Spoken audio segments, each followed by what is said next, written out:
എല്ലാവർക്കും നമസ്കാരം. ഒരു സന്തോഷമുള്ള ഒരു ദിവസമാണ് എല്ലാവർക്കും. സീനിയേഴ്സിൻ്റെ ആഭിമുഖ്യത്തിൽ നമ്മുടെ ബഥനി ബാലികാ മഠം ഹയർ സെക്കൻഡറി സ്കൂളിലെ കുറേ അധികം നിർമ്മാണ പ്രവർത്തനങ്ങൾ മുൻകൈയെടുത്ത് നടത്തപ്പെട്ടിരിക്കുകയാണ്. അപ്പോൾ ഇതിന് ചുക്കാൻ പിടിച്ച സ്കൂൾ മാനേജ്മെൻറ്റിനും അതുപോലെ തന്നെ നേതൃത്വം നൽകിയ എല്ലാ പ്രിയപ്പെട്ട സീനിയേഴ്സിനും അഭിനന്ദനങ്ങൾ. ഈ ഒരു അവസരത്തിൽ അവിടെ എത്തണം എന്ന് ഒരുപാട് ആഗ്രഹമുണ്ടായിരുന്നെങ്കിലും ചില അസൗകര്യങ്ങൾ കാരണം അവിടെ എത്താൻ സാധിച്ചിട്ടില്ല. അപ്പോൾ എസ് ടീച്ചറെ വിളിച്ചിട്ടാണ് ഇങ്ങനെ ഒരു വീഡിയോ ചെയ്യണം എന്നും മാത്രവുമല്ല വീഡിയോയിൽ സിവിൽ സർവീസിനെ പറ്റിയും അതിനുവേണ്ടി പരിശ്രമിക്കുന്ന കുട്ടികൾക്കുള്ള കുറച്ച് കാര്യങ്ങളും പങ്കുവെക്കണം എന്ന് പറഞ്ഞത്. അപ്പോൾ എന്തൊക്കെ തന്നെ ആയാലും ഞാൻ സിവിൽ സർവീസിലേക്ക് എത്തിപ്പെട്ടതിന് ഒരു പ്രധാന കാരണം ബഥനി ബാലികാ മഠം സ്കൂളിലെ ഏതാണ്ട് 12 വർഷത്തെ പഠനം തന്നെയാണ്. നമ്മളൊരു ജോലിക്കായിട്ട് ശ്രമിക്കുമ്പോൾ അത് ഏത് ജോലിയും ആയിക്കോട്ടെ, സിവിൽ സർവീസ് ആവട്ടെ മറ്റെന്ത് ജോലിയും ആവട്ടെ, അതിനുവേണ്ടി പരിശ്രമിക്കുന്നതിനും അതിൽ സക്സസ്ഫുൾ ആവുന്നതിനും 2 ഫാക്ടേഴ്സ് ഉണ്ട്. ഒന്ന് തീർച്ചയായിട്ടും നമ്മുടെ അക്കാഡമിക് മികവാണ്. ഒരു പരീക്ഷ എഴുതാനും അത് പാസ്സാവാനുമുള്ള ഒരു കഴിവ്, അതിൻ്റെ അടിത്തറ എന്ന് പറയുന്നത് സ്കൂൾ വിദ്യാഭ്യാസ കാലത്ത് തന്നെയാണ്. പക്ഷെ സിവിൽ സർവീസ് പോലെയുള്ള മൾട്ടിപ്പിൾ സ്റ്റെപ്സ് ഉള്ള പ്രിലിമിനറി, മെയിൻസ്, ഇൻ്റർവ്യൂ, അങ്ങനെ നിരവധി ഘട്ടങ്ങളുള്ള സിവിൽ സർവീസിൽ എത്തിക്കഴിഞ്ഞാലും പല ജോലികളിലും അങ്ങനെയാണ്. ഫീൽഡ് തലത്തിൽ ഒരുപാട് ചലഞ്ചസ് ഫേസ് ചെയ്യേണ്ട, കൃത്യമായിട്ട് തീരുമാനങ്ങൾ എടുക്കേണ്ട ജോലികളാണ്. അപ്പോൾ അങ്ങനെയുള്ള ജോലികളിലൊക്കെ നമ്മളുടെ കൃത്യമായിട്ടുള്ള ഉത്തരവാദിത്വം നന്നായിട്ട് നിർവഹിക്കണമെങ്കിൽ ജീവിതത്തെ പറ്റിയും സമൂഹത്തെ പറ്റിയും കൃത്യമായിട്ടുള്ള ഒരു കാഴ്ചപ്പാടും തീരുമാനങ്ങൾ എടുക്കാനുള്ള, നടപ്പാക്കാനുള്ള ഒരു കഴിവും ഉണ്ടാവേണ്ടതുണ്ട്. അത് ജോലിയിൽ മാത്രമല്ല ജീവിതത്തിലും പ്രധാനമാണ്. അപ്പോൾ ഇതിനൊക്കെയുള്ള അടിത്തറയും നമ്മുടെ സ്കൂൾ വിദ്യാഭ്യാസ കാലഘട്ടത്തിൽ തന്നെയാണ് അതിൻ്റെ ബേസ് സെറ്റ് ചെയ്യപ്പെടുന്നത്. ഞാൻ എൻ്റെ ഒരു പേഴ്സണൽ അനുഭവത്തിൽ നിന്ന് പറയുകയാണെങ്കിൽ സ്കൂളിൽ ഒരു 4ാം ക്ലാസ് മുതൽ തന്നെ അവിടുത്തെ സിസ്റ്റേഴ്സും ടീച്ചേഴ്സും ഏത് മത്സരങ്ങളാണെങ്കിലും, അതിപ്പോൾ പ്രസംഗ മത്സരമായിക്കോട്ടെ, എഴുത്ത് മത്സരങ്ങളായിക്കോട്ടെ, വരയ്ക്കാനുള്ള മത്സരങ്ങളായിക്കോട്ടെ, ക്വിസ് മത്സരങ്ങളായിക്കൊള്ളട്ടെ, ഇതിലൊക്കെ പങ്കെടുക്കാനായിട്ട് വലിയ പ്രോത്സാഹനം തരുമായിരുന്നു. അതിൽ സമ്മാനം കിട്ടുക എന്നുള്ളതല്ല, ഏറ്റവും നന്നായിട്ട് അതിന് തയ്യാറെടുത്ത്, നമുക്ക് പല പേടികളും ഉണ്ടാവും, പെട്ടെന്നൊരു സ്റ്റേജിൽ പോയി പ്രസംഗിക്കാനോ അല്ലെങ്കിൽ അങ്ങനെയുള്ള ഒരു സമയത്ത് നമുക്ക് ഉണ്ടാകാവുന്ന ഒരു വെല്ലുവിളികളെ ഒക്കെ നേരിടാനും അത് നന്നായിട്ട് പെർഫോം ചെയ്യാനുമുള്ള ഒരു പ്രചോദനം എപ്പോഴും സിസ്റ്റേഴ്സും ടീച്ചേഴ്സും തരാറുണ്ട്. അത് ഈ പറയുന്ന പരീക്ഷകളെ ഒക്കെ നേരിടാനും, ഇപ്പോൾ എല്ലാവർക്കും ആദ്യമേ തന്നെ വിജയമുണ്ടായിക്കൊള്ളണമെന്നില്ല, നിരന്തര പരിശ്രമം ആവശ്യമാണ്. അപ്പോൾ ആ സമയങ്ങളിലൊക്കെ സ്കൂളുകളിൽ ഇങ്ങനെ ശീലിച്ച ആ ഒരു രീതി അത് ഒരുപാട് സഹായിക്കും. ഞാൻ എൻ്റെ അനുഭവമാണ് പറയുന്നത്. ഈ പറഞ്ഞതുപോലെ ഉൾവലിഞ്ഞ് നിൽക്കുന്ന ഒരു സ്വഭാവം ഉണ്ടായിരുന്ന എനിക്ക് സ്റ്റേജുകളിൽ പോയി പ്രസംഗിക്കാനും നല്ല ഭാഷ ഡെവലപ്പ് ചെയ്യാനും ഒക്കെ സഹായിച്ചത് സ്കൂൾ ക്ലാസ്സുകൾ പോലെ തന്നെ ഇങ്ങനെയുള്ള ഒരുപാട് അവസരങ്ങൾ കിട്ടി സ്കൂൾ സമയത്ത് എന്നുള്ളതാണ്. അപ്പോൾ അത് ഒരു പ്രധാനപ്പെട്ട കാര്യമാണ്. നമുക്ക് കഴിവുണ്ടായിരിക്കാം, ഇല്ലായിരിക്കാം, സമ്മാനങ്ങൾ കിട്ടാം, കിട്ടാതിരിക്കാം, പക്ഷെ അതിൽ പോയി പങ്കെടുക്കുക, അതിനായിട്ട് തയ്യാറെടുക്കുക, ആ വെല്ലുവിളി നേരിടുക എന്ന് പറയുന്നത് ചെറുപ്പത്തിലെ തന്നെ ശീലിച്ചാൽ നമുക്ക് പിന്നീടുള്ള ജീവിതത്തിൽ അതൊരു വലിയ ബുദ്ധിമുട്ടായിട്ട് തോന്നുകയില്ല. മാത്രവുമല്ല, സിവിൽ സർവീസ് പരീക്ഷയെപ്പറ്റി പറയുകയാണെങ്കിൽ നേരത്തെ പറഞ്ഞ പോലെ 3 ഘട്ടങ്ങളാണ് പരീക്ഷയ്ക്കുള്ളത്. പ്രിലിമിനറി പരീക്ഷ, മെയിൻസ് പരീക്ഷ, ഇൻ്റർവ്യൂ. അപ്പോൾ രാജ്യമൊട്ടുക്കുള്ള അനേക ആയിരങ്ങളോ ലക്ഷങ്ങളോ അടുക്കുന്ന വിദ്യാർത്ഥികളിൽ നിന്ന് കുറച്ചു പേരെ തിരഞ്ഞെടുക്കുന്നതിനുള്ള പല കടമ്പകളാണിത്. അതിൽ ഓരോ കടമ്പയിലും നമ്മുടെ വ്യക്തിത്വത്തിൻ്റെ, നമ്മുടെ അറിവിൻ്റെ പല മേഖലകളാണ് പരീക്ഷിക്കപ്പെടുന്നത്. ഉദാഹരണത്തിന് പ്രിലിമിനറിക്ക് നമ്മുടെ ജനറൽ നോളജ്, ചരിത്രം, അങ്ങനെയുള്ള വിഷയങ്ങളെ പറ്റിയുള്ള അറിവ്, അതുപോലെ തന്നെ വളരെ വേഗത്തിൽ റീസണിങ്, ലോജിക്കൽ റീസണിങ്ങിലൂടെ ആൻസറുകൾ കണ്ടെത്താനുള്ള ഒരു കഴിവ്, മനസാന്നിധ്യം, ഇതൊക്കെയാണ്. മെയിൻസ് വരുമ്പോൾ നല്ല ഭാഷയിൽ നല്ല ഉത്തരങ്ങൾ എഴുതാനുള്ള, ഇപ്പം സിവിൽ സർവീസ് പരീക്ഷയ്ക്ക് കൃത്യമായിട്ടൊരു സിലബസ് ഉണ്ട്. പക്ഷെ എങ്കിൽ പോലും ആ സിലബസിനുള്ളിൽ നിന്നുകൊണ്ട് തന്നെ എവിടെ നിന്ന് വേണമെങ്കിലും ചോദ്യങ്ങൾ വരാവുന്ന ഒരു പരീക്ഷയാണ് സിവിൽ സർവീസ് മെയിൻസ് പരീക്ഷ. അപ്പോൾ അങ്ങനെയുള്ള ഇപ്പോൾ സിലബസിൽ നിന്ന് മാത്രം നമ്മൾ +2 വരെയൊക്കെ ശീലിക്കുന്നത് അങ്ങനെയാണ്. കൃത്യമായിട്ടൊരു സിലബസ് ഉണ്ടാവും. അതിൽ നിന്ന് മാത്രം ചോദ്യങ്ങൾ നമ്മൾ നേരത്തെ പഠിച്ച അല്ലെങ്കിൽ വായിച്ച ക്ലാസ്സുകളിൽ കേട്ട ഉത്തരങ്ങൾ മാത്രം ഓർമ്മയിൽ നിന്ന് എടുത്ത് എഴുതുക എന്നുള്ളതല്ല. നമ്മൾ ഇത്രയും കാലം ജീവിച്ച ഇപ്പോൾ ഒരു 22 20 ഡിഗ്രിയാണ് സിവിൽ സർവീസ് പരീക്ഷ എഴുതുന്നതിന് വേണ്ടിയിട്ടുള്ള അടിസ്ഥാന യോഗ്യത. അപ്പോൾ അത്രയും കാലം ഈ സമൂഹത്തിൽ ജീവിച്ചതിൽ നിന്ന് നമ്മൾ മനസ്സിലാക്കിയ നമ്മുടെ അഭിപ്രായങ്ങൾ, നമ്മുടെ നിരീക്ഷണങ്ങൾ, ഇതൊക്കെയാണ് നല്ല ഭാഷയിൽ ഉത്തരങ്ങളായിട്ട് വളരെ അടുക്കും ചിട്ടയോടും കൂടി എഴുതി ഫലിപ്പിക്കേണ്ടത്. അതും കൃത്യമായിട്ടുള്ള സമയത്തിനുള്ളിൽ. അപ്പോൾ അതിൽ നമ്മൾ ഡിഗ്രിക്ക് പഠിച്ച വിഷയങ്ങളും നമ്മൾ അതുവരെ വായിച്ചറിഞ്ഞ കാര്യങ്ങളും നമ്മൾ സിവിൽ സർവീസ് പരീക്ഷയ്ക്കായിട്ട് പഠിച്ച കാര്യങ്ങളും ഒക്കെ ഉപകാരപ്പെടുമെങ്കിലും സ്കൂൾ കാലഘട്ടങ്ങളിൽ ഇതിൻ്റെ സിവിൽ സർവീസ് പരീക്ഷയുടെ ഒരു രസകരമായിട്ടുള്ള കാര്യം എന്താണെന്ന് വെച്ചാൽ സ്കൂൾ ക്ലാസ്സുകളിലെ NCERT ടെക്സ്റ്റ് ബുക്കുകളാണ് ഈ പരീക്ഷയുടെ അടിസ്ഥാന റീഡിംഗ് മെറ്റീരിയലായിട്ട് പരിഗണിക്കപ്പെടുന്നത്. അപ്പോൾ ആ സമയത്തെ വായന മെറ്റീരിയലുകൾ, പക്ഷെ അതിൽ ക്ലാസ്സിൽ കേട്ടതുകൊണ്ടോ വീട്ടിലിരുന്ന് പഠിച്ചതുകൊണ്ടോ പരീക്ഷയ്ക്ക് അന്ന് അത് എഴുതി നന്നായിട്ട് മാർക്ക് വാങ്ങിച്ചത് കൊണ്ടോ മാത്രം കാര്യമില്ല.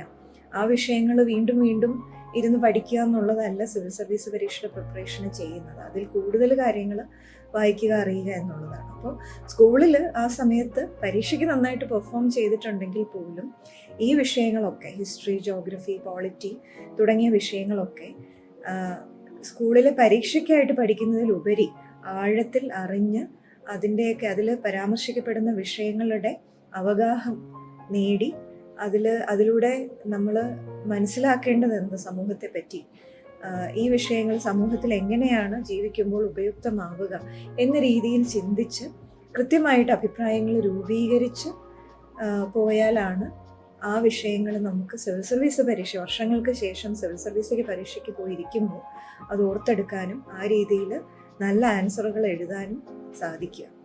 അപ്പോൾ ആ ഒരു രസകരമായിട്ടുള്ള പഠനം, ആസ്വദിച്ചുള്ള പഠനം, ചിന്തിച്ചുള്ള പഠനം, അത് സ്കൂൾ കാലഘട്ടങ്ങളിൽ തന്നെ ചെയ്യേണ്ടതുണ്ട്. അപ്പോൾ അതിനൊക്കെ ഈ ക്വിസ് മത്സരങ്ങളിൽ പങ്കെടുക്കുന്നതും essay കോമ്പറ്റീഷൻസിൽ പങ്കെടുക്കുന്നതും അതിലൊക്കെ പോകുമ്പോൾ തന്നെ നമ്മൾ പലരുമായിട്ട് സംസാരിക്കും, പല സ്കൂളുകളിൽ നിന്നുള്ള കുട്ടികളുമായിട്ട് സംസാരിക്കും, നമ്മൾ പല യാത്രകളും നടത്തും. ഇപ്പോൾ എൻ്റെ ഓർമ്മയിൽ വരുന്നത് നമ്മുടെ നാഷണൽ സയൻസ് സെമിനാറിനായിട്ടും നാഷണൽ സയൻസ് കോൺഗ്രസിനുമായിട്ടും ഒക്കെ പ്രൊജക്റ്റുകൾ തയ്യാറാക്കാനായിട്ട് ചെറിയ സ്റ്റഡി ടൂറുകൾ ടീച്ചേഴ്സിൻ്റെ നേതൃത്വത്തിൽ നടത്തിയതും അന്ന് കണ്ടറിഞ്ഞതും കേട്ടറിഞ്ഞതുമായിട്ടുള്ള കാര്യങ്ങൾ, അതുപോലെ തന്നെ ഒരു ഗിഫ്റ്റഡ് ചിൽഡ്രൻ പ്രോഗ്രാം അന്നും ഉണ്ടായിരുന്നു. അപ്പോൾ അതിൻ്റെ ഭാഗമായിട്ട് നടത്തിയ ക്ലാസ്സുകൾ, സ്റ്റഡി ടൂറുകൾ, ഇങ്ങനെ കിട്ടാവുന്ന രീതിയിലൊക്കെ സ്കൂൾ ക്ലാസ് മാത്രമല്ല, ഇനി സ്കൂൾ പഠനവും ഈ പറയുന്ന എസ്സേയും ക്വിസുകളും മാത്രമല്ല, നമ്മൾ ഉൾപ്പെടുന്ന എക്സ്ട്രാ കരിക്കുലർ ആക്ടിവിറ്റീസ്, അതൊരു ഡാൻസ് ആയിക്കൊള്ളട്ടെ, സ്പോർട്സ് ആക്ടിവിറ്റീസ് ആയിക്കൊള്ളട്ടെ, ഇതൊക്കെ നമ്മുടെ പേഴ്സണാലിറ്റിയെ ശക്തിപ്പെടുത്തുന്ന, നമുക്ക് കൂടുതൽ എക്സ്പോഷർ തരുന്നത്. ഇന്നിപ്പോൾ ഞങ്ങളൊക്കെ പഠിച്ച കാലത്തേക്കാൾ കൂടുതൽ എക്സ്പോഷർ നിങ്ങൾക്കൊക്കെ ഉണ്ട്. ഡിജിറ്റൽ ഡിവൈസുകളിലൂടെ ഒക്കെ ഞങ്ങൾക്കൊക്കെ മനസ്സിലായിരുന്നതിനേക്കാൾ കൂടുതൽ ലോകം നിങ്ങൾക്ക് മനസ്സിലാവുന്നുണ്ട്. പക്ഷേ ഒരു ഫിസിക്കൽ എക്സ്പോഷറിൽ കൂടെ കിട്ടുന്ന ഒരു ഇൻപുട്ട്, അത് നമുക്ക് നൽകുന്ന ഒരു ആത്മവിശ്വാസം, അത് നമ്മുടെ ചിന്തകൾക്ക് നൽകുന്ന ഒരു ക്ലാരിറ്റി, അത് വേറെ തന്നെയാണ്. അപ്പം ഇങ്ങനെയുള്ള അവസരങ്ങൾ പരമാവധി ഉപയോഗിക്കാൻ സ്കൂൾ കാലഘട്ടങ്ങളിൽ തന്നെ ശ്രമിക്കുക എന്നുള്ളതാണ്. തീർച്ചയായിട്ടും ബഥനി ബാലികാ മഠം ഹയർ സെക്കൻഡറി സ്കൂള് അതിനുള്ള ഒരു ഓപ്പർച്യൂണിറ്റി നിങ്ങൾക്ക് എല്ലാവർക്കും ഒരുപോലെ തരുമെന്നുള്ള കാര്യത്തിൽ സംശയമില്ല. പിന്നെ രണ്ടാമതൊരു കാര്യം പറയാനുള്ളത്, ഈ പറഞ്ഞതുപോലെ നമുക്ക് ആത്മവിശ്വാസം ഉണ്ടാവുക നമ്മുടെ കഴിവുകളിൽ. നമ്മൾ പല വ്യക്തികളിൽ നിന്നും ഇൻസ്പയർഡ് ആവാം, പക്ഷേ അവരുടെ ആഗ്രഹമോ അല്ലെങ്കിൽ അവർ പഠിച്ച രീതിയോ അവർ തിരഞ്ഞെടുത്ത വിഷയമോ അവർ തിരഞ്ഞെടുത്ത ജോലിയോ ആവരുത് നമ്മൾ തിരഞ്ഞെടുക്കേണ്ടത്. നമ്മൾ ഓരോരുത്തരും വ്യത്യസ്തരാണ്. നമുക്ക് എന്താണ് ഇഷ്ടം, നമ്മളുടെ പഠന രീതി എന്താണ്, നമുക്ക് നല്ല ജോലി എന്താണ് എന്ന് നമ്മൾ തന്നെയാണ് തീരുമാനം എടുക്കേണ്ടത്. അത് ആദ്യമേ തന്നെ മനസ്സിൽ ഉറപ്പിക്കുന്നത് അത്ര എളുപ്പമല്ല. എന്നെ സംബന്ധിച്ചും വളരെ ലേറ്റായിട്ടാണ് എനിക്ക് എന്താണ് വേണ്ടത് ജീവിതത്തിൽ, എന്താണ് ചെയ്യേണ്ടത് എന്നുള്ള ഒരു ഉറച്ച ബോധ്യം എനിക്കുണ്ടായത്. നമ്മൾ പല കാര്യങ്ങൾ ആലോചിക്കും, പല ജോലികളെ പറ്റി ആലോചിക്കും, പല വിഷയങ്ങളെ പറ്റി പഠിക്കാനായിട്ട് ശ്രമിക്കും. പക്ഷെ അൾട്ടിമേറ്റ്ലി എന്താണ്, അതും ഒരു പ്ലാൻ എയോ പ്ലാൻ ബിയോ ഒക്കെ ഉണ്ടാവുക. ഒരു പരാജയം ഉണ്ടായാൽ അതിൽ പരാജയപ്പെട്ട് എന്നെ കൊണ്ട് ഒന്നിനും കൊള്ളില്ല എന്ന് വിചാരിച്ചിരിക്കാതെ അടുത്ത ഒരു കാര്യത്തിനായിട്ട് ശ്രമിച്ചുകൊണ്ടിരിക്കുക. മാത്രവുമല്ല, ഇതിൽ ഇപ്പോൾ എപ്പോഴും ക്ലാസ്സിൽ ഫസ്റ്റ് വാങ്ങിച്ച, അല്ലെങ്കിൽ എല്ലായ്പ്പോഴും വിജയം മാത്രം നേടിയവർക്ക് മാത്രമൊന്നും അല്ല സിവിൽ സർവീസ് ലഭിക്കുക. ഇതിൻ്റെ ഒക്കെ കൂടെ കഠിനാധ്വാനം എന്നൊരു കാര്യം കൂടിയുണ്ട്. നമുക്കിപ്പോൾ ഏതെങ്കിലും ഒരു കാര്യത്തിൽ ചെറിയ കഴിവ് കുറവാണെങ്കിൽ കൂടി, ഇപ്പോൾ എഴുതാനുള്ള ഒരു കഴിവില്ലാത്തവർക്ക് അത് ഡെവലപ്പ് ചെയ്തെടുക്കാവുന്നതേ ഉള്ളൂ. സംസാരിക്കാൻ അല്പം ബുദ്ധിമുട്ടുണ്ട് എന്ന് തോന്നുന്നവർക്ക് പ്രാക്ടീസിലൂടെ അത് നേടിയെടുക്കാവുന്നതേ ഉള്ളൂ. ചെറുപ്പത്തിൽ ഇനി അഥവാ നന്നായിട്ട് പഠിക്കാൻ പറ്റിയില്ല, അതിനുള്ള അവസരം കിട്ടിയില്ല എന്നുണ്ടെങ്കിൽ പോലും സിവിൽ സർവീസ് പരീക്ഷയ്ക്കായിട്ട് തയ്യാറെടുക്കുമ്പോൾ അതൊക്കെ നികത്താവുന്ന രീതിയിൽ നമ്മൾ പഠിച്ചാൽ മതി. അപ്പോൾ ആ സമയത്തിടുന്ന ഒരു എഫേർട്ടും അതിൽ വലിയൊരു ഭാഗമാണ്. അപ്പോൾ അങ്ങനെ ശ്രമിച്ചാൽ നേടാൻ പറ്റാത്തതായിട്ടൊന്നുമില്ല. അപ്പം നിങ്ങൾ പലരും ഇന്ന് കാണുന്ന വാർത്തകളിലൊക്കെ വളരെ വളരെ എന്താ പറയുക, പിന്നോക്കം നിൽക്കുന്ന അവസ്ഥകളിൽ നിന്ന് പഠിച്ച് മുന്നേറി വന്നവരെ പറ്റിയുള്ള കഥകളൊക്കെ വളരെ ഇൻസ്പയറിംഗ് ആയിട്ട് നിങ്ങൾ വായിക്കുന്നുണ്ടാവും. ഒരു കാര്യം മനസ്സിലാക്കേണ്ടത്, പലപ്പോഴും കേരളത്തിൽ നിന്ന് പഠിച്ചു വരുന്ന മിക്കവരും ഇതേപോലെയുള്ള ഒരുപാട് സർക്കംസ്റ്റാൻസസിനെ, അതിപ്പോൾ സാമ്പത്തികമായിട്ട് മുന്നിൽ നിൽക്കുന്ന വീടുകളിലാണെങ്കിൽ പോലും ചിലപ്പോൾ വിവാഹത്തിനുള്ള പ്രഷർ, അല്ലെങ്കിൽ മറ്റു ജോലികൾ തിരഞ്ഞെടുക്കാനുള്ള പ്രഷർ, അല്ലെങ്കിൽ മറ്റെന്തെങ്കിലുമൊക്കെ വൈകാരികവും മാനസികമായിട്ടുള്ള പ്രശ്നങ്ങളൊക്കെ ഉണ്ടാവും. ഇങ്ങനെയൊക്കെയുള്ള പ്രശ്നങ്ങളിൽ നിന്ന് അതിജീവിച്ചാണ് സിവിൽ സർവീസ് പരീക്ഷയ്ക്കായിട്ട് വരുന്നത്. കാരണം ഏതാണ്ട് 1.5 വർഷത്തോളം അനിശ്ചിതത്വം നിറഞ്ഞ ഒരു പഠന കാലയളവാണ് സിവിൽ സർവീസിൻ്റെ. അപ്പോൾ എന്തും നേരിടാനുള്ള ഒരു മനസ്സോടെ വേണം ഇതിൻ്റെ പഠനത്തിലേക്ക് ഇറങ്ങാൻ. അതും നമ്മൾ ചെറുപ്പകാലങ്ങളിൽ പറയുന്ന പരാജയങ്ങളെ നേരിടാനും അതിനെ അതിജീവിച്ച് വീണ്ടും ശ്രമിക്കാനും ഉള്ള ഒരു മനോഭാവം കൂടി സ്കൂളിൽ പഠിക്കുമ്പോൾ തന്നെ ഡെവലപ്പ് ചെയ്ത് കൊണ്ടുവരേണ്ടതുണ്ട്. പിന്നെ കോച്ചിങ്ങിനെ പറ്റി, ഇപ്പോൾ സ്കൂൾ കാലഘട്ടങ്ങളിലെ സിവിൽ സർവീസിൻ്റെ കോച്ചിങ്ങൊക്കെ തുടങ്ങുന്ന ഒരു സമയമാണ്. അതിൽ നമ്മൾ മനസ്സിലാക്കേണ്ടത്, ഞാൻ നേരത്തെ പറഞ്ഞ പോലെ ആളുകൾക്ക് നമ്മളെ ഇൻസ്പയർ ചെയ്യാൻ പറ്റും. പക്ഷെ നമ്മളുടേതായ അഭിപ്രായവും വ്യക്തിത്വവും നമ്മളുടേതായ എഫേർട്ടും നമ്മൾ തന്നെ ഇട്ടേ പറ്റും.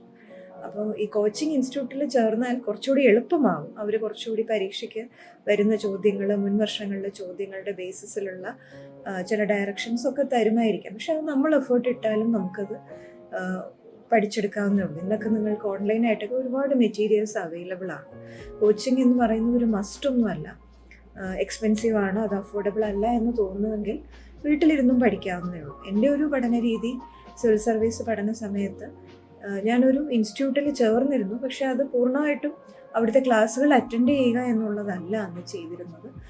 എനിക്ക് കുറച്ച് കൂട്ടുകാരുണ്ടായിരുന്നു. അപ്പോൾ അവരുമായിട്ട് ചേർന്ന് കമ്പൈൻ സ്റ്റഡി, ഇപ്പം നമുക്ക് പല അഭിപ്രായങ്ങൾ കേട്ട് കുറച്ചുകൂടി രസകരമായിട്ട് പഠിക്കാൻ പറ്റി. അപ്പോൾ അതിന് ഇരുന്ന് പഠിക്കാനുള്ള ഒരു സ്ഥലം എന്നുള്ള നിലയിലായിരുന്നു അന്ന് ആ ഇൻസ്റ്റിറ്റ്യൂട്ടിനെ ഉപയോഗിച്ചിരുന്നത്. അപ്പോൾ വീട്ടിലിരുന്ന് മാത്രം ഡ്രൈവ് ചെയ്ത് ആ ഒരു സെൽഫ് ഡ്രിവണായിട്ട് ഇരുന്ന് പഠിച്ച് സിവിൽ സർവീസ് നേടുന്ന ഒരുപാട് പേരുണ്ട്. അപ്പോൾ നിങ്ങളുടെ രീതി എന്താണ്, നിങ്ങളുടെ പഠന രീതി എന്താണ്, നിങ്ങളുടെ ആവശ്യം എന്താണ് എന്ന് മനസ്സിലാക്കി അതിനുള്ള എഫേർട്ട് ഇടുകയും സ്കൂൾ കാലഘട്ടം മുതൽ തന്നെ പത്രം വായിക്കുകയും ചുറ്റും നടക്കുന്ന കാര്യങ്ങൾ ഒബ്സർവ് ചെയ്യുകയും പരമാവധി ആളുകളുമായിട്ട് ഇൻട്രാക്ട് ചെയ്യാനും, നമ്മുടെ സമൂഹം എങ്ങനെയാണ് ചിന്തിക്കുന്നത്, നമ്മുടെ സർക്കാർ എന്താണ് ചെയ്യുന്നത്, നമ്മുടെ നാടിന് എന്താണ് ആവശ്യം എന്നൊക്കെ കണ്ണ് തുറന്ന് മനസ്സിലാക്കുകയും അതിനെപ്പറ്റി ചിന്തിക്കുകയും അഭിപ്രായങ്ങൾ രൂപീകരിക്കുകയും ഒക്കെ ചെയ്താൽ തീർച്ചയായിട്ടും സിവിൽ സർവീസ് എന്നല്ല ഏതൊരു ജോലിയും നിങ്ങൾക്ക് കൈയെത്തി പിടിക്കാവുന്നതേ ഉള്ളൂ. അതിൽ തീർച്ചയായിട്ടും ശോഭിക്കാനും പറ്റും. ജോലി നമ്മളുടെ ടു ദ സാറ്റിസ്ഫാക്ഷൻ, സമൂഹത്തിന് നമ്മൾ കൊടുക്കേണ്ടത് എന്താണോ അത് കൊടുക്കാൻ ആ രീതിയിൽ. അത് പബ്ലിസിറ്റി എന്നല്ല, പബ്ലിസിറ്റി കിട്ടാതിരിക്കാം, അംഗീകാരം കിട്ടാതിരിക്കാം. പക്ഷെ കിട്ടുന്ന ശമ്പളത്തിന് മാക്സിമം നമ്മൾ എഫേർട്ട് ഇടുന്നു, അതിന് റിസൾട്ട് ഉണ്ടാക്കാൻ പറ്റുന്നു എന്നുള്ള ഒരു കാര്യം നമുക്ക് ഏത് ജോലിയിലിരുന്നു കൊണ്ടും ചെയ്യാൻ പറ്റുന്നതിന് ഞാൻ ഈ പറഞ്ഞ കാര്യങ്ങളൊക്കെ ഒരു ആവശ്യമാണെന്ന് തോന്നുന്നു. അപ്പോൾ എന്തായാലും നീണ്ടുപോയി. ടീച്ചർ ഇത്രയും പറയണമെന്ന് പറഞ്ഞതുകൊണ്ടാണ് ഞാൻ ഇത്രയും സംസാരിച്ചത്. ബോറടിപ്പിച്ചെങ്കിൽ ക്ഷമിക്കണം. നിങ്ങൾക്ക് എല്ലാവർക്കും നിങ്ങൾ ആഗ്രഹിക്കുന്ന വിജയം തന്നെ ഉണ്ടാവട്ടെ എന്ന് ആശംസിക്കുന്നു. ഒരിക്കൽ കൂടി മെദനി സ്കൂളിലെ ടീച്ചേഴ്സിനെയും സിസ്റ്റേഴ്സിനെയും ഒക്കെ സ്നേഹത്തോടെ നന്ദിയോടെ ഓർക്കുന്നു. ഇന്നിവിടെ ഈ പ്രവർത്തനങ്ങൾ നടക്കുന്നതിൽ ഒരുപാട് സന്തോഷം എന്ന് മാത്രം അറിയിച്ചുകൊണ്ട് നിർത്തുന്നു. നമസ്കാരം. നമസ്കാരം. ആദ്യമായി ഞാൻ നിങ്ങൾക്ക് ഓരോരുത്തർക്കും ആശംസകൾ അറിയിക്കുന്നു. ഞാൻ ബദനി എന്ന ഒരു സ്ഥാപനത്തിനെ പറ്റി എപ്പോഴും അഭിമാനമായിട്ടാണ് ഞാൻ ഓർക്കുന്നത്. ഞങ്ങൾക്കൊക്കെ ഒരു സിംബൽ ഓഫ് പ്രൈഡാണ് ബദനിയുടെ പ്രോഡക്റ്റാന്ന് പറയുന്നത് തന്നെ. കാരണം ഞാൻ ബദനിയിൽ നിന്ന് നോളജ് മാത്രമല്ല നേടിയത്. എന്നെ ബദനി ഞാൻ എന്ന വ്യക്തിയെ നറിഷ് ചെയ്തത് അതിൻ്റെ ആദ്യ പാഠങ്ങൾ എന്നെ പഠിപ്പിച്ചതെല്ലാം ബദനിയാണ്. കോൺസ്റ്റിറ്റ്യൂഷൻ ഓഫ് ഇന്ത്യ പഠിക്കുന്നതിന് മുമ്പ് തന്നെ ഡെമോക്രസി സെറ്റപ്പ് എങ്ങനെ ആയിരിക്കണം, ബ്രദർഹുഡ് എന്തായിരിക്കണം, കമ്പാഷൻ, കൈൻഡ്നെസ്, ഇനിക്വാലിറ്റി, ഇതിനെപ്പറ്റി എല്ലാം ആദ്യ പാഠങ്ങൾ ഞാൻ പഠിച്ചത് ബദനി എന്നൊരു സ്ഥാപനത്തിൽ നിന്നാണ്. ഞാൻ എൻ്റെ എല്ലാ ടീച്ചേഴ്സിനെയും ഈ സമയം ഞാൻ സ്മരിക്കുന്നു, അവർക്ക് നന്ദി പറയുന്നു. ഞാൻ എല്ലാവിധ ആശംസകളും ഞാൻ നേരുന്നു. ഈ ഒരു അവസരത്തിൽ ഞാൻ എൻ്റെ എല്ലാ ടീച്ചേഴ്സ് BBHS എന്നെ പഠിപ്പിച്ചിട്ടുണ്ടായിരുന്ന LKG to 10th I studied in BBHS. Guide ചെയ്തിരുന്ന, നിങ്ങളെ മോൾഡ് ചെയ്തിരുന്ന എല്ലാ ടീച്ചേഴ്സ്, എസ്പെഷ്യലി എൻ്റെ head mistress sister Luna, class teacher sister Ancy, sister Shalina, Lizikumari teacher, Lali teacher, എല്ലാവരെയും ഈ നിമിഷത്തിൽ ഓർക്കുന്നു.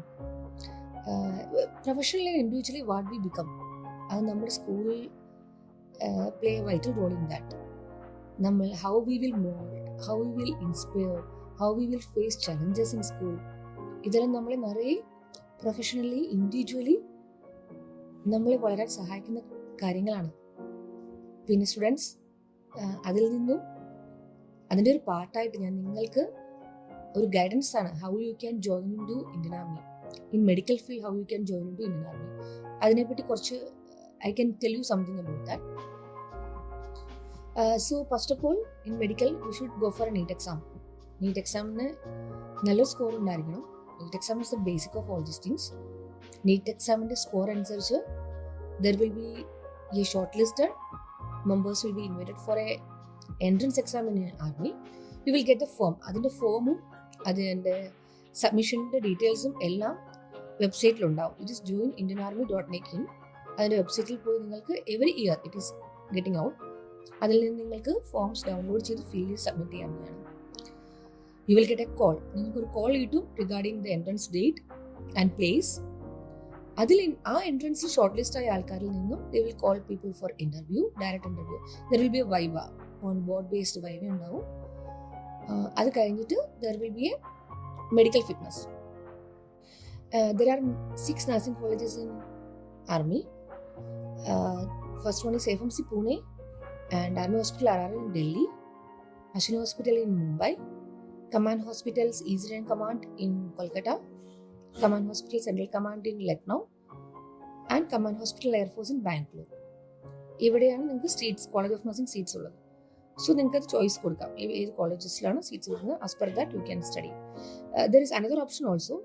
നിങ്ങൾക്ക് if you studied outside BSc nursing or MSc nursing, if you studied outside you can apply for a short service commission in army. So in that there should be short service commission of 14 years. നിങ്ങൾക്ക് in between അതിൽ exams എഴുതിയിട്ട് you can become permanent also. So in 2 options ആണ് ഉള്ളത് നിങ്ങൾക്ക് Indian ആർമിയിൽ join ചെയ്യാനായിട്ടുള്ളത്. So for any medical seats also, BDS seats also, nursing seats also, first we go and appear for NEET. Okay students, then all the very best for your all future endeavors and study well, do well, take care. Jai Hind. Bethany Balikamadom സ്കൂളിനെ പറ്റി ചിന്തിക്കുമ്പോൾ എൻ്റെ മനസ്സ് 5 പതിറ്റാണ്ടിലേറെ പിന്നിലേക്ക് യാത്ര ചെയ്ത് ഞാൻ ഏറെ സന്തോഷിക്കുന്ന, എനിക്ക് ഏറെ ആവേശം തരുന്ന എൻ്റെ ബാല്യകാല ജീവിതത്തിലേക്ക് പോവുകയാണ്. 1969 മുതൽ 1975 വരെയുള്ള എൻ്റെ സ്കൂൾ വിദ്യാഭ്യാസ ജീവിതകാലം. അന്ന് ഞങ്ങളെ ബദനിയിൽ പഠിപ്പിച്ച സിസ്റ്റേഴ്സ് ആൻഡ് ടീച്ചേഴ്സ്, അവരുടെ ഏറെ സ്നേഹം നിറഞ്ഞ മുഖങ്ങൾ എക്കാലവും ഞങ്ങൾ ഓരോരുത്തരും ഞങ്ങളുടെ ഹൃദയങ്ങളിൽ സൂക്ഷിക്കും.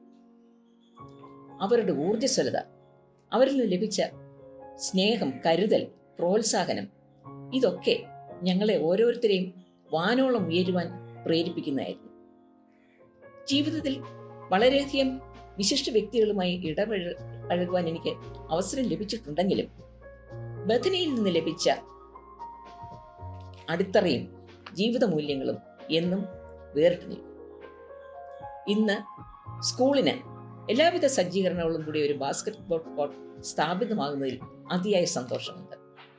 ഈ സന്തോഷ അവസരത്തിൽ നേരിട്ട് വന്ന് സംബന്ധിക്കാനിടയായില്ലെങ്കിലും ഇത്തരത്തിൽ പങ്കാളിയാകുവാൻ എനിക്ക് അവസരം ലഭിച്ചത് വളരെ സന്തോഷിക്കുന്നു. അതിന് എനിക്ക് അവസരം തന്ന സ്കൂൾ അധികൃതരോടുള്ള സ്നേഹവും നന്ദിയും ഞാൻ പ്രകടിപ്പിക്കുന്നു. ഞാൻ ബഥനിയിൽ പഠിച്ചത് 83 മുതൽ 88 വരെയാണ്.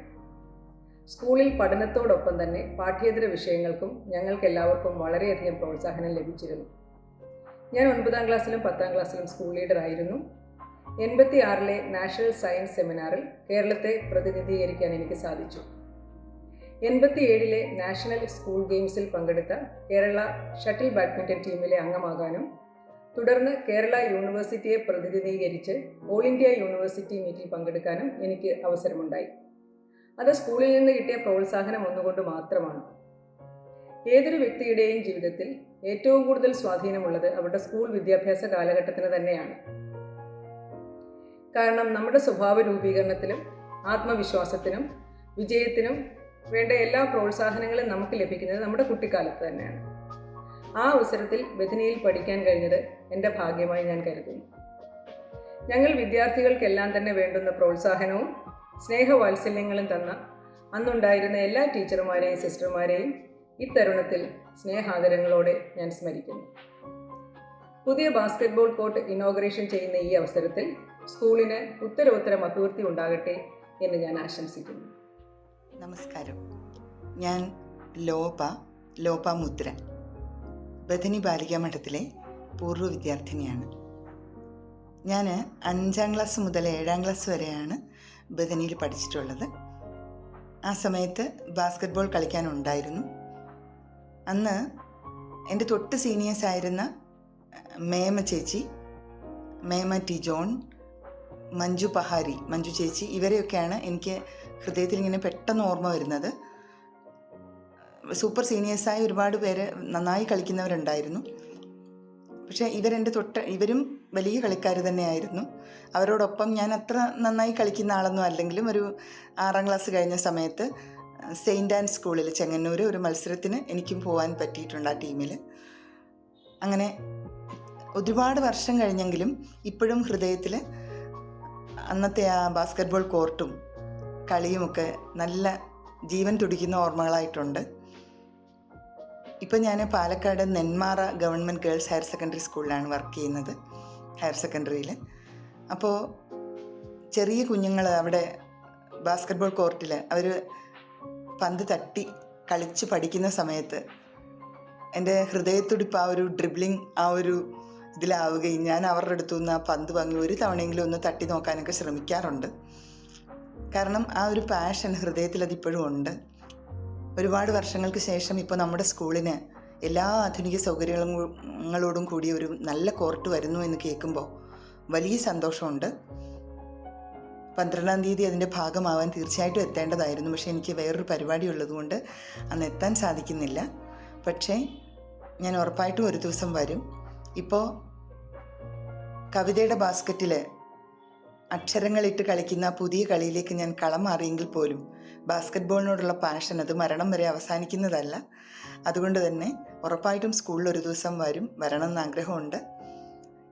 ഈ കോർട്ട് യാഥാർത്ഥ്യമാക്കുന്നതിന് വേണ്ടി ഇതിനൊപ്പം നിൽക്കുന്ന സ്കൂളിനും എല്ലാ കൂട്ടുകാർക്കും എല്ലാം ഹൃദയം നിറഞ്ഞ സ്നേഹാശംസകൾ. ബഥനി ബാലികാ മഠം ബാല്യവും കൗമാരവും മാതാപിതാക്കളോടൊപ്പം എന്നതിനെക്കാട്ടിലും കൂടുതൽ സമയം നമ്മൾ ചിലവഴിച്ച പുണ്യസ്ഥലം. നമുക്ക് മറ്റൊരു ഭവനം തന്നെയാണ് ഈ വിദ്യാലയം. അറിവിൻ്റെ മുത്തുകൾ നമ്മൾക്ക് പകർന്നു നൽകി നേർവഴിയിലൂടെ നമ്മളെ കൈപിടിച്ച് നടത്തിയ അമ്മമാരെ പോലെ സ്നേഹമുള്ള അധ്യാപകരുടെ വിദ്യാലയം. ഈ വിദ്യാനികേതനത്തിനു വേണ്ടി ഒരു ചെറിയ ഗുരുദക്ഷിണയായി ഈ ബാസ്കറ്റ്ബോൾ കോർട്ടിൻ്റെ പ്രവർത്തനത്തിൽ പങ്കാളികളാകാൻ സാധിച്ചത് നമ്മുടെ ഓരോരുത്തരുടെയും ഭാഗ്യം തന്നെയാണ്.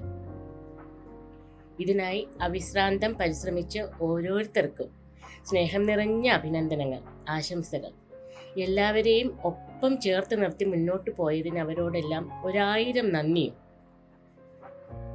ഈ ബാസ്കറ്റ്ബോൾ കോർട്ട് വരും തലമുറയ്ക്ക് കായിക രംഗത്ത് ശോഭിക്കുവാനും ധാരാളം വിജയങ്ങൾ കരസ്ഥമാക്കുവാനും ഇടയാവട്ടെ എന്ന് ആശംസിക്കുന്നു.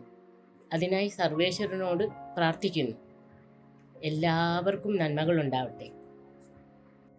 ഞാൻ LKG മുതൽ 10th വരെ ബദനിയിൽ തന്നെയാണ് പഠിച്ചത്.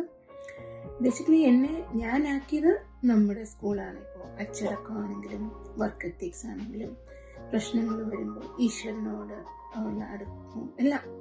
പിന്നെ ഏറ്റവും പ്രധാനം ആജീവനാന്തം നിലനിൽക്കുന്ന സൗഹൃദങ്ങൾ എനിക്ക് തന്നത് നമ്മുടെ സ്കൂളാണ്.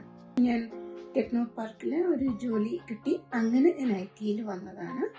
ഇപ്പോൾ ഞാൻ US ഒരു ഗ്ലോബൽ മീഡിയ അഡ്വർടൈസിങ് കമ്പനിയുടെ IT ഡിവിഷനിൽ വർക്ക് ചെയ്യുന്നു.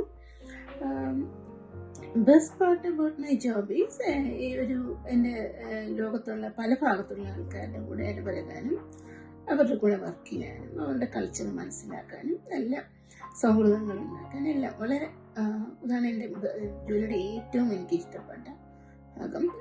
I think that's all from me. എനിക്ക് ഈ ഓപ്പർച്യൂണിറ്റി തന്ന എല്ലാവർക്കും നന്ദി.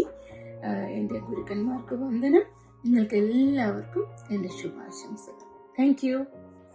എൻ്റെ സ്കൂൾ വിദ്യാഭ്യാസ കാലം മുഴുവൻ നങ്ങ്യാർകുളങ്ങര ബഥനിയിലായിരുന്നു. സ്കൂളും അധ്യാപകരും പ്രിയപ്പെട്ട സിസ്റ്റേഴ്സും അതുപോലെ തന്നെ അനധ്യാപകരുമൊക്കെ പല രീതിക്കാണ് എന്നെ സ്വാധീനിച്ചിട്ടുള്ളത്.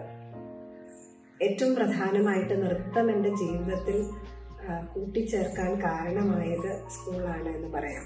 സ്കൂളിലെ പലവിധ പരിപാടികളിലൂടെ ആണ് നൃത്തം ചെയ്തു തുടങ്ങിയത്.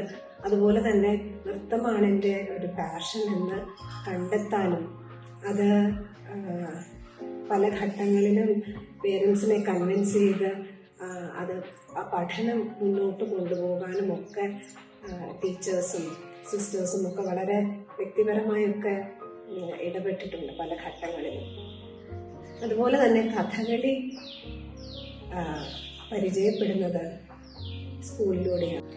കലാവിഷയങ്ങൾ മാത്രമല്ല, അക്കാദമികമായിട്ടുള്ള കാര്യങ്ങളും വളരെ കൃത്യമായി നമ്മൾ ചെയ്യുന്നുണ്ട് എന്ന് അന്നത്തെ ടീച്ചേഴ്സ് വളരെ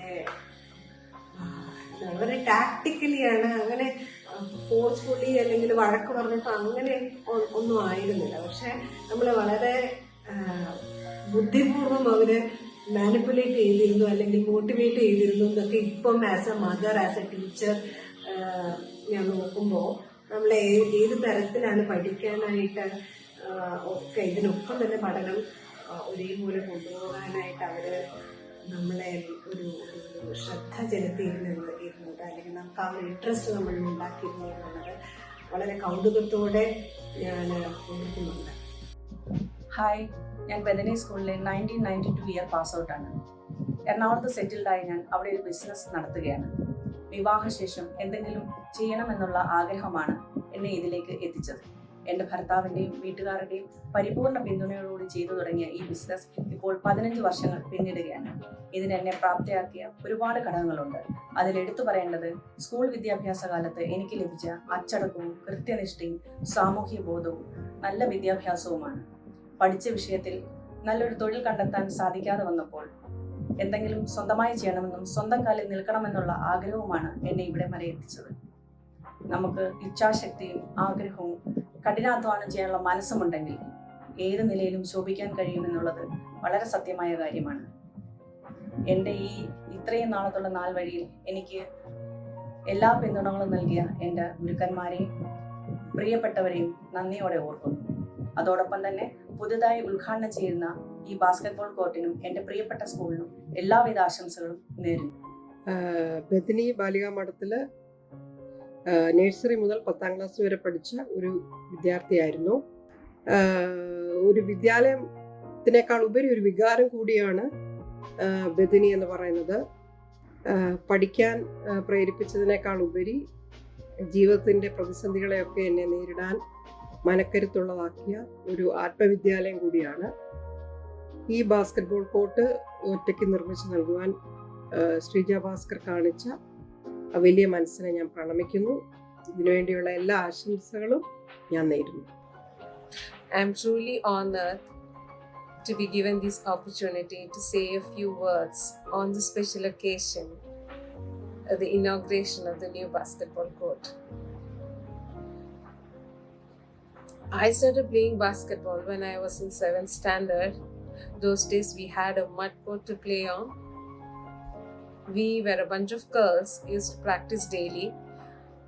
Seeing our dedication and passion, our headmistress, Sister Alfonsa, along with Tracyam teacher, my mother, took initiative to train us. A professional coach was appointed and a cement court was also built for us. And we used to have intense coaching morning and evenings. Those coachings really helped us, and a few of us got an opportunity to play for the state within an year itself. Those experiences, those winning and losing, those trainings have helped us on many occasions in my professional career, and it's given me a confidence to better myself and face challenges in my life. Seeing this new basketball court, I'm really happy. This is not just a court, it's a place where students build friendships, learn teamwork, and create lifelong memories that we did a long time back. I hope many champions will be rising from here. And I sincerely thank school management and everyone who was involved in creating this beautiful facility here.